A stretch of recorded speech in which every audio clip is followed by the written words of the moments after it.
Bom, aqui eu vou comentar rapidamente uma aplicação que é vista no nosso cotidiano, que são os juros compostos, tá?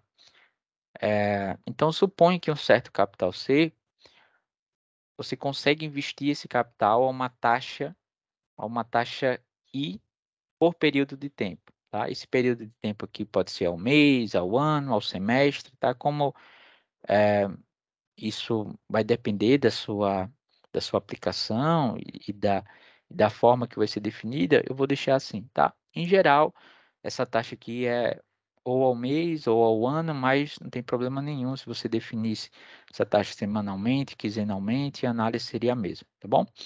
Então, após um, um, um determinado período de tempo, por exemplo, um mês, se essa taxa for ao mês, os juros correspondente é o capital, que é o valor investido, vezes a taxa, tá bom?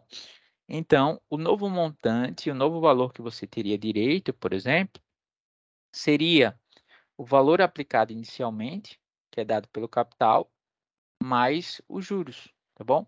Então, após um período de tempo, por exemplo, após um mês, se a sua taxa for um mês, o seu montante é o capital vezes 1 mais I, tá? Então, vamos supor agora que você não sacou os juros, ou seja, os juros ele continuou rendendo no seu investimento, tá? Esses reinvestimentos, em geral, eles são automáticos. Se você não saca o valor dos juros, os juros também eles vão continuar rendendo aquela taxa. Então, se os juros eles são reinvestidos, o novo capital agora depois de um mês, por exemplo, depois de um período de tempo, é esse valor daqui, é capital vezes 1 mais I, tá?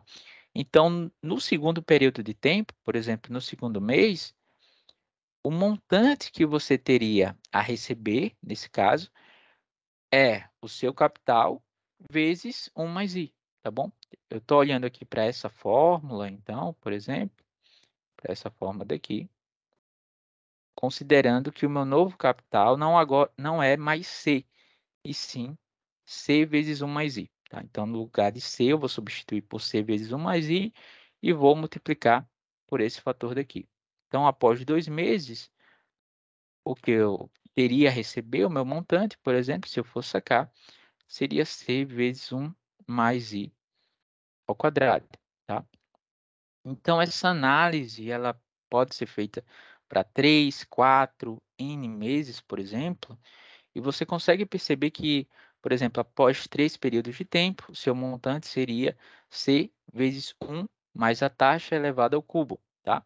Após N período de tempos, por exemplo, após N meses, tá? Se a sua taxa que tiver for uma taxa mensal, ou após N anos, se a sua taxa que for uma taxa anual. Então, a fórmula do montante, nesse caso, é o capital, vezes 1 mais I elevado a N, tá? E o que é que tem a ver, tá? Então, é uma fórmula muito útil, tá? Para calcular aqui os juros compostos de um empréstimo, de um investimento, tá? Sempre vai ser dada por essa fórmula daqui. E o que é que isso tem a ver com o assunto que nós estamos vendo? Você nota o seguinte, que se você chama A de 1 mais I, então a fórmula do montante ela vai ficar assim. Você teria que o montante seria igual ao capital vezes A elevado a N. Tá? Nota que, que se a sua taxa ela for fixa, o A também vai ser um número fixo. Tá? Se você leva em conta que você não está investindo novos valores, ou seja, não está fazendo novos aportes, o seu montante, então, ele vai depender apenas de uma constante, que é a constante N, que vai ser o seu, eh, que é o número de, de períodos de tempo que o seu valor ele vai ficar investido, tá bom? Então, o M aqui você consegue perceber que, na verdade, é uma função apenas do tempo, tá?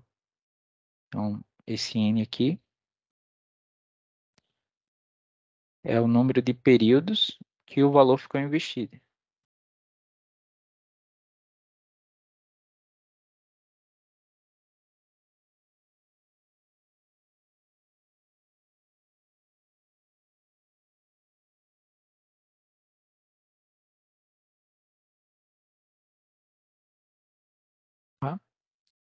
E o que é interessante aqui é que essa função daqui, ó, m de n é igual a c vezes a elevado a n, é uma função exponencial, é um múltiplo da função exponencial, tá? Note que isso é c vezes uma função exponencial.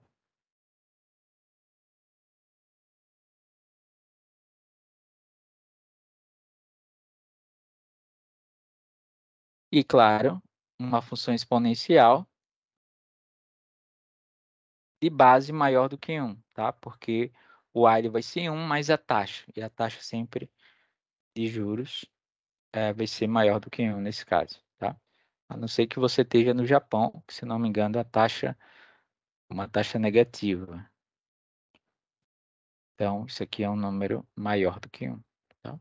Então, perceba que a fórmula do montante do que você tem a receber, tá? Então, note aqui que o A, nesse caso, é maior do que 1. E a função exponencial de base maior do que 1, nós fizemos a análise, tá? Esse caso daqui.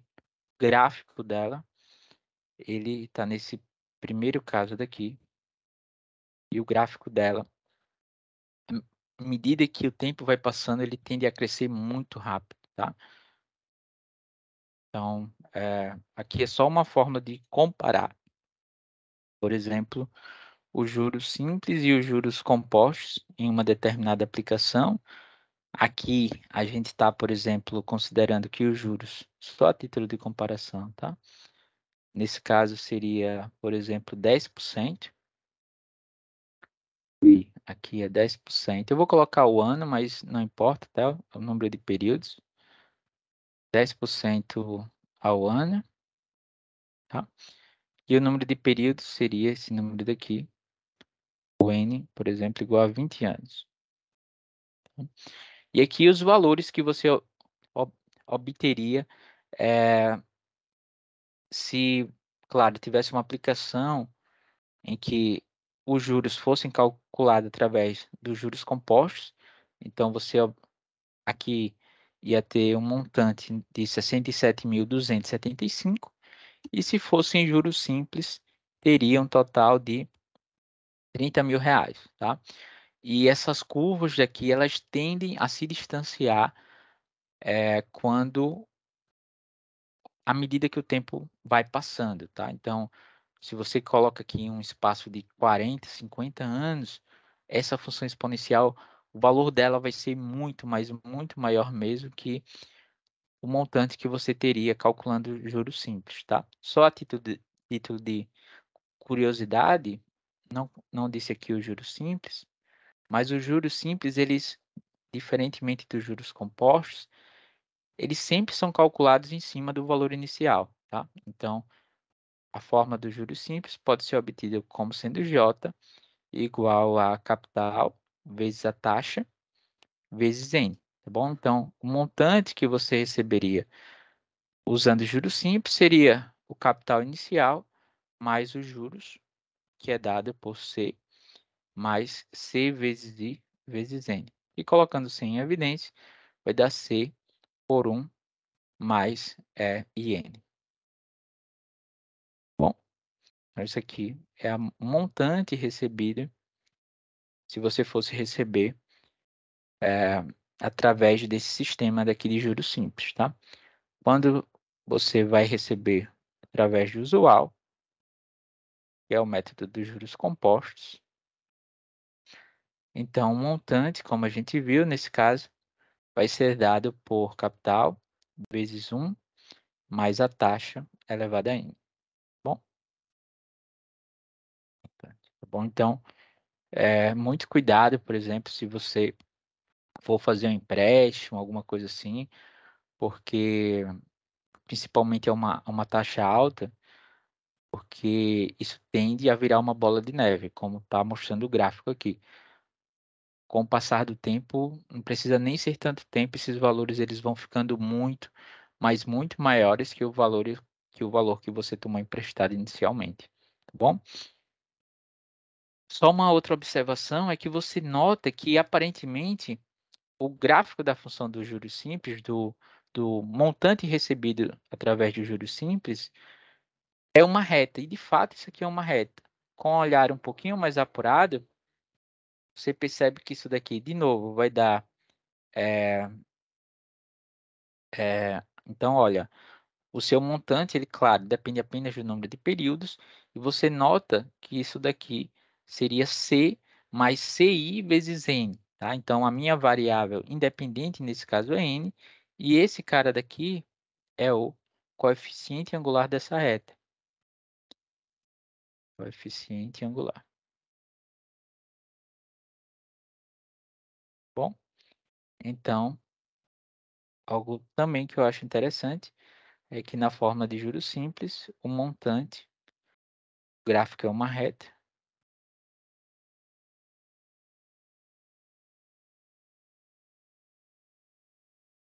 o gráfico é uma reta e a inclinação eu já disse quem era, a inclinação é simplesmente C vezes I, e na forma dos juros compostos, é, o crescimento aqui é exponencial.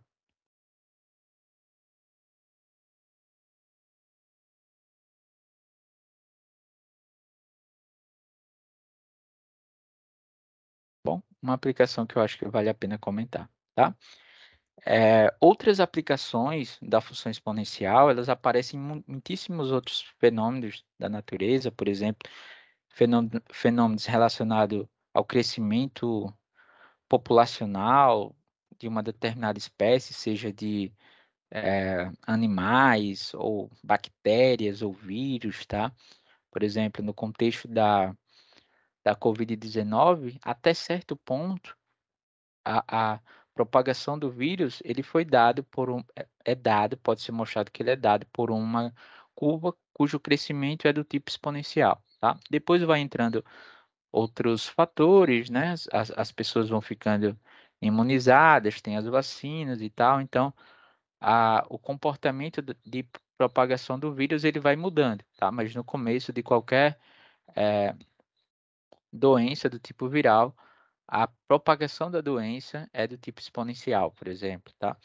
Ela aparece também no estudo, para quem vai fazer química, tá? Ela aparece, por exemplo, na fórmula do decaimento radioativo de um isótopo, tá? Essa é o decaimento radioativo de um isótopo, ele é usado na prática, por exemplo, para fazer análise do quão antigo um determinado fóssil é, tá bom? Por exemplo, tá? É usado no contexto, por exemplo, de curvas de aprendizagem, tá? Bom, enfim, em inúmeras teorias econômicos, em modelos biológicos, físicos, químicos, tá? Aparecem a função exponencial em muitos e daí tá na sua importância e por isso que ela aparece em muitas áreas, tá? Praticamente qualquer curso de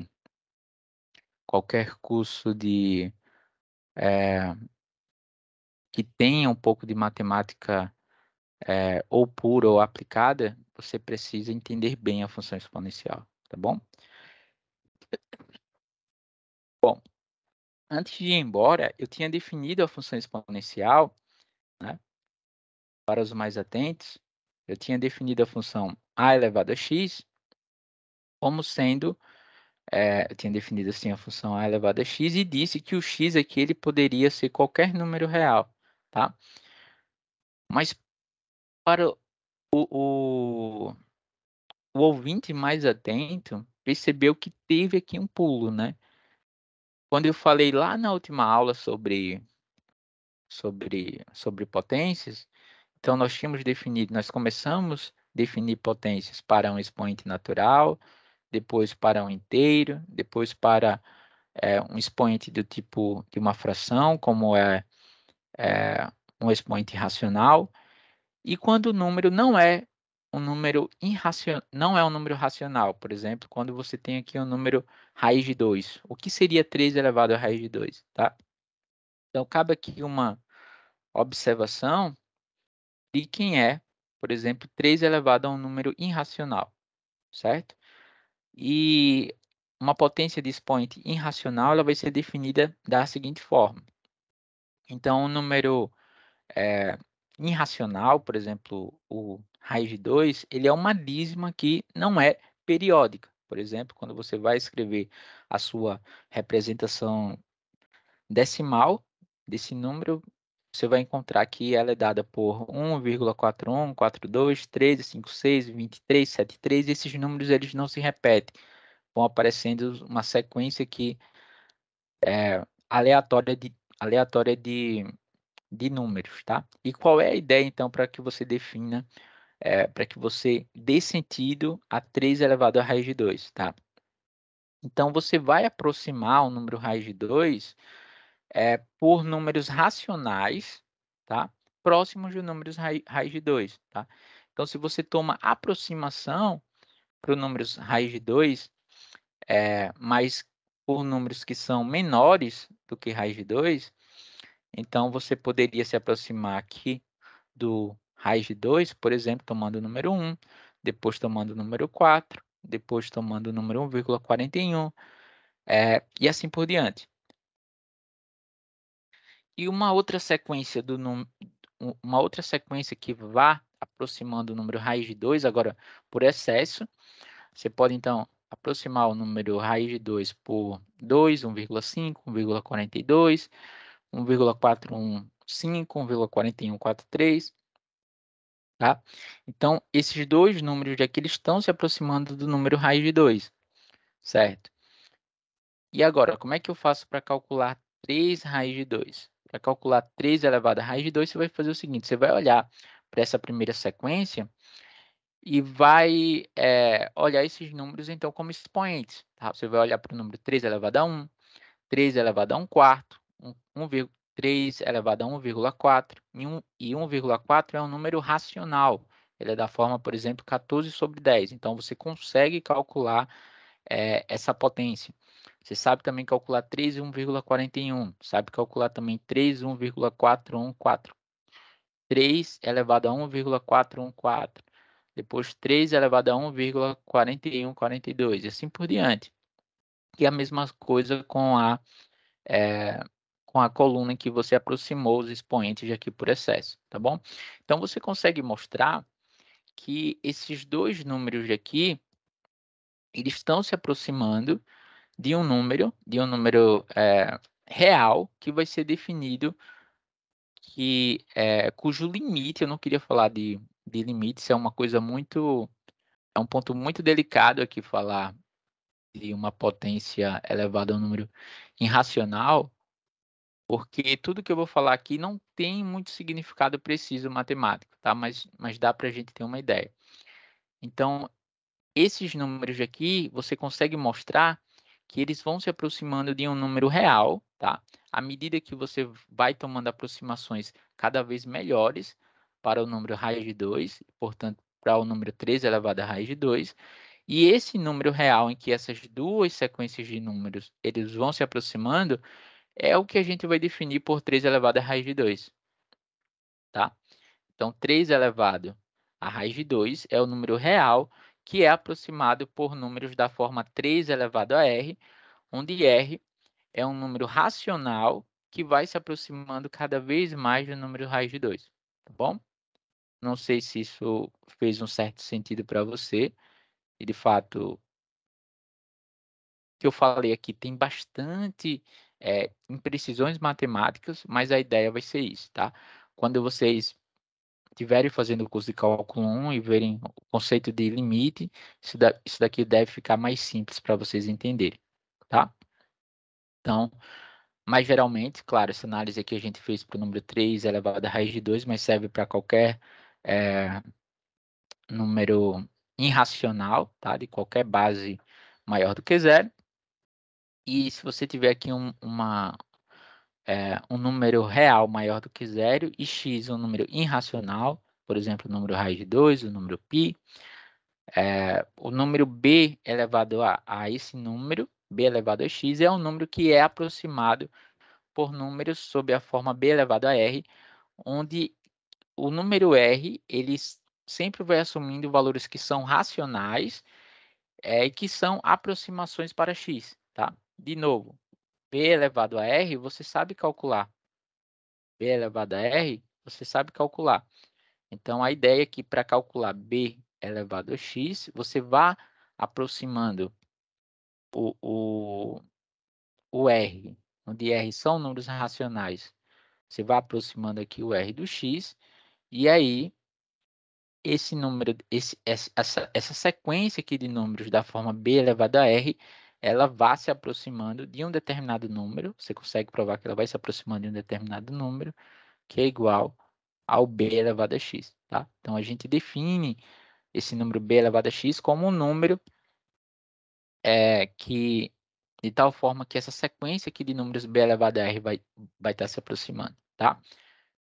Para falar sobre o número e, eu vou olhar os gráficos das retas tangentes às funções y igual a 2 elevado a x, que está plotada nesse primeiro quadro, tá?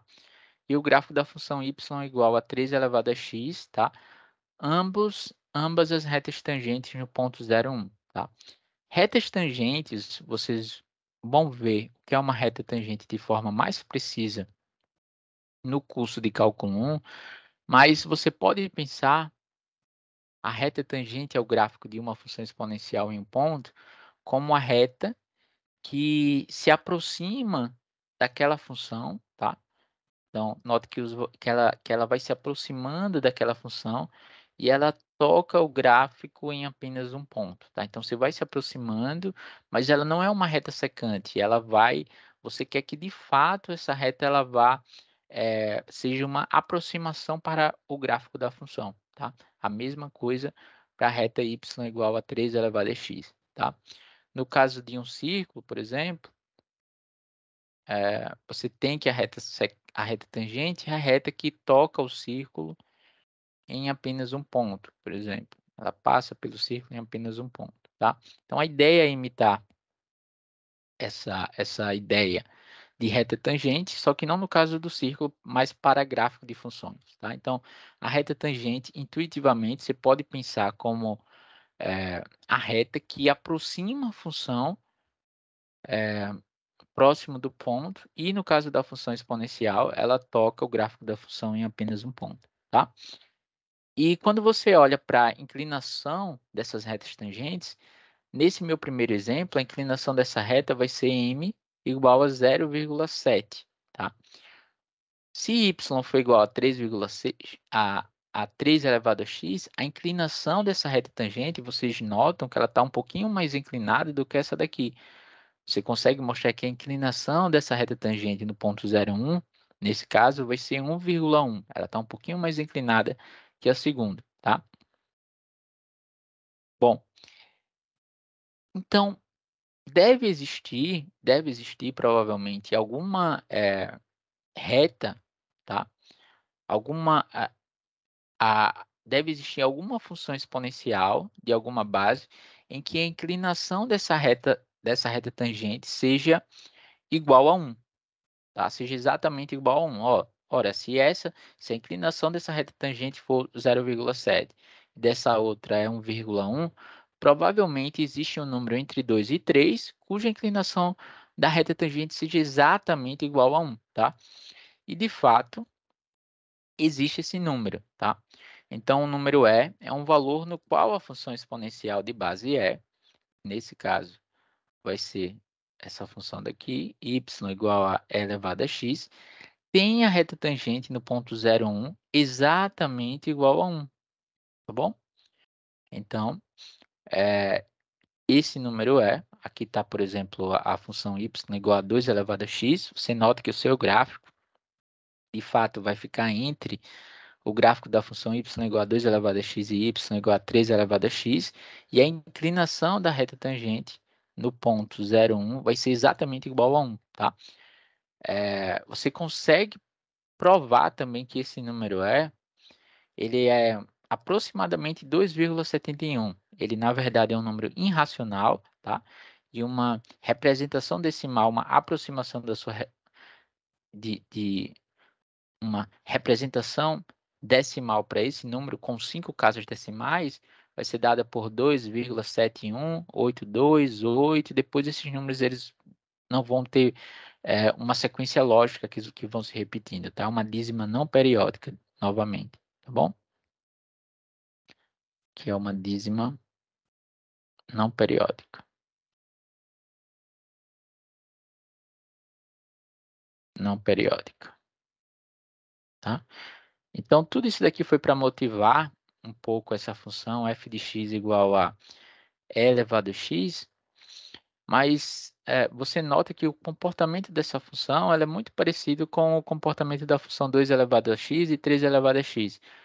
Por que que vale a pena falar sobre essa função exponencial? Por que que esse número, que essa função exponencial de base tão específica é tão especial assim? Porque ela aparece naturalmente em muitas aplicações, tá? Em fenômenos dos mais diversos tipos, tá? E é por isso que a gente dá o nome a essa função daqui de função exponencial natural, tá? Porque ela aparece de fato naturalmente em muitos fenômenos da natureza, tá bom? Mas você, de novo, quando você vê a função f de x igual a e elevado a x,